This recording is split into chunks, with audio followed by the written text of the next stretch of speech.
क्षीरसागर राहणार साक्षा पिंपरी तालुका बीड जिल्हा बीड या गावात मी मलकापूर या मठामध्ये आलो। पहिली वारी केली। घरचे म्हणले तुम्हाला काय अनुभव? म्हणलं मला अनुभव असा आहे, ऋषिकेश माझ्या मुलाचं नाव ऋषिकेश आहे। अरे म्हणलं तू पुण्यामध्ये कंपनीमध्ये काम करतो ना, तुला 20-25 हजार रुपये पगार होता, तू काम सोडून आला। पण मला तात्या मला बळजबरी धुळी दिवशी मला मुलाने काय केलं, दारू पाडली।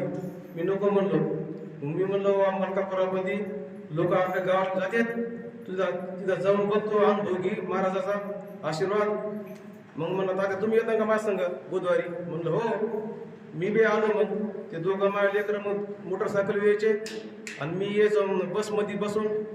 तर मला अनुभव आला की आमच्या दोघांना भांडण व्हायचं, तर महाराज म्हणले गुण येईल। तर मला अनुभव आला तिथून पुढे भांडण होत नाही, काही नाही। आणि मुलगा बी शांत आला, त्यांनी व्यसन सोडलं। परंतु आमच्या अजून पुन्हा वाऱ्या राहिल्यात आणि मी या वाऱ्या विसरणारच नाही। मी वाऱ्या करणार म्हणजे मला चांगला अनुभव आलाय। आणि आम्ही दोघं बी बापले दररोज एक देवाची तो आणि दररोज आरती घेतो। आणि मी इथं महाराजाचा आशीर्वाद घ्यायला येणारच।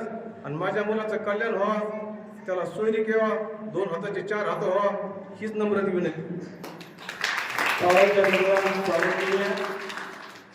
आता भांडण होते का नवरा बायकोचे? नाही, बरोबर। हे सांगताय आमच्या दोघा नवरा बायकोची भांडणं होत होते, कुणाची होत नाही, रोज सगळ्याचीच आहे।